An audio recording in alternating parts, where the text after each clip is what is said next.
Baik, kami dari kelompok satu ingin mempresentasikan demo website kami yang berjudul Rulelog. Jadi web ini merupakan latar belakangnya adalah yang dimana pembina asrama cukup kewalahan dalam menginput data-data kesalahan. Seperti mereka hanya menggunakan cara manual, yaitu dari eh, grup WA chat grup saja. Nah, jadi kami membuat website ini supaya lebih mudah dalam menginput kesalahan-kesalahan data-data di asrama. Nah, kemudian kita lanjut ke tentang bagaimana tampilan webnya. Nah, seperti ini tampilan dari websitenya dan ini akan dilanjutkan menjelaskan tentang fitur-fiturnya oleh teman saya. Baik, saya akan menjelaskan dashboard pelanggaran asrama. Di sini ada terletak dengan beberapa nama dari kelompok kami dan melatar belakang kedisiplinan merupakan aspek pendimentan dan selanjutnya. Kemudian saya akan menjelaskan fitur dari web kami ini. Dalam fitur The Napoleon terdapat ada dua input data dan tampilan data. Input data ini kita akan bisa memasukkan pendaftar nama pelanggaran. Contohnya nama saya Samuel Simanjuntak. Saya berada di lantai 2 dan tanggalnya bisa kita bikin tanggal 28, kemudian kita unggah. Oke. Kemudian pada fitur The Napoleon kita akan mendapatkan tampilan data. Tampilan data ini menampilkan grafik total pelanggarannya, grafik kurve tidak bersih, tidak kurve, tidak beribadah dan kamar tidak rapi serta tidak mengumpulkan laptop.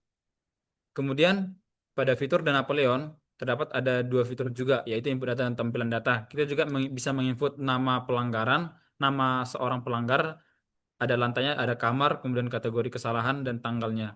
Sama seperti pada fitur dan Napoleon yang tadi. Kemudian pada tampilan data sama seperti fitur dan Napoleon tadi, terdapat beberapa grafik yaitu total pelanggaran, kurve tidak bersih, enggak kurve, tidak ibadah, kamar tidak rapi, dan tidak mengumpulkan laptop. Begitu juga dengan asrama dan Faraday. Terdapat juga pendataan pelanggaran, terdapat nama, lantai, serta dan lain-lain. Kemudian di dalam fitur ini juga ada tampilan data yang membuat tentang grafik total pelanggaran, tidak bersih, tidak kurve, tidak ibadah, kamar tidak rapi, dan tidak mengumpulkan laptop. Baik, perkenalkan nama saya Christopher Martambarita. Di sini akan menjelaskan bagaimana cara kerja data itu pada bagian front end itu. Nah, ketika data itu masuk dari front end ke back end itu. Nah, di sini kita menggunakan datasetnya itu menggunakan di beaver-nya itu. Nah, ketika input data masuk, data itu akan langsung ke input data di dalam di beaver.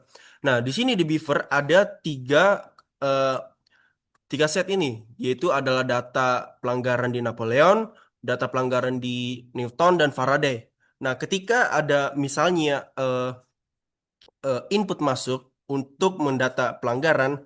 Nah, di dataset ini kita akan terus melakukan penguploadan data dengan cara di sini menggunakan di Beaver kita select bagian pelanggaran untuk misalnya pada data Napoleon.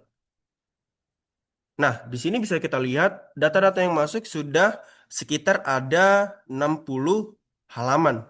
Nah, yang tadi barusan rekan saya di upload itu adalah untuk Samuel Simanjuntak itu kamar satu lantai satu kamar 13 tidak kurve. Nah, bisa kita lihat data yang di situ sudah termasuk pada datanya, tanggalnya, kategorinya dan kamarnya. Di sini data-data yang masuk tersebut akan terus di eh, revisi lagi dan terus diupload ulang lagi sehingga data yang masuk untuk eh, di dashboardnya itu akan berubah pada data eh, di Napoleon misalnya tampilkan data. Nah, dia kan akan munculkan grafiknya total pelanggaran tidak kurve dan kamar tidak rapi dan itu langsung ke looping ke dari the beaver-nya itu. Nah, untuk AI-nya itu kita menggunakan AI untuk melihat prediksinya dan prediksinya ada berapa. Misalnya kita buat eh, prediksi berikutnya ada 11 kasus. Tren naiknya, status anomalinya. Nah, di sini AI-nya bekerja untuk bekerja mengupload dari insight-nya itu dari prediksi, periode, dan rekomendasi. Nah, AI sini bekerja seperti itu untuk mengenali data-data yang ada di sini. Kemudian di sini saya akan menjelaskan bagaimana AI-nya itu bekerja, pakai AI-nya bekerja atau bagaimana. Nah, jadi AI-nya ini bekerja untuk itu memprediksi adanya anomali atau tidak, dan juga memprediksi kasus berikutnya itu kira-kira ada berapa banyak. Nah, contohnya di sini saya buat, em, di sini kita lihat total kasusnya itu ada 5 kasus. Nah, dan itu terjadi di week 3, week week 1, week 3, dan juga ada di week 1. Nah, terus bagaimana kalau semisal dia apa namanya? Ada lonjakan tiba-tiba seperti itu. Nah, jadi dia akan otomatis mendeteksi. Contohnya seperti ini. Pas.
Nah, nah, dari yang kita lihat, ketika saya menginput contohnya sebuah data, contohnya nama saya file, kemudian saya berada di lantai 2, kamar kamar K227, kamar K215, kemudian saya memilih tidak kurve.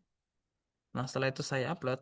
Nah, Nah, otomatis di data di AI itu akan mendeteksi yang awalnya em, tidak ada anomali menjadi anomali terdeteksi, yaitu di week 4. Di week 4 ini terdapat kesalahan, yaitu yang tidak kurve tadi. Saya sudah menginput sebanyak 5 data dan itu di luar dari data-datanya, rata-ratanya itu. Artinya dia tiba-tiba muncul gitu. Makanya di sini rekomendasinya adalah perlu evaluasi khusus karena terdapat lonjakan pelanggaran yang tidak biasa. Itulah AI-nya bekerja. Dia juga memprediksi bagaimana nanti ke depannya dan juga anomali data sebagaimana, dan itu ada di codingan saya itu. AI prediction-nya ada, API prediction-nya ada, kemudian juga anomalinya juga ada. Kalau kita lihat di sini. Nah, ini API anomalinya juga ada. Sekian dari presentasi demo kami.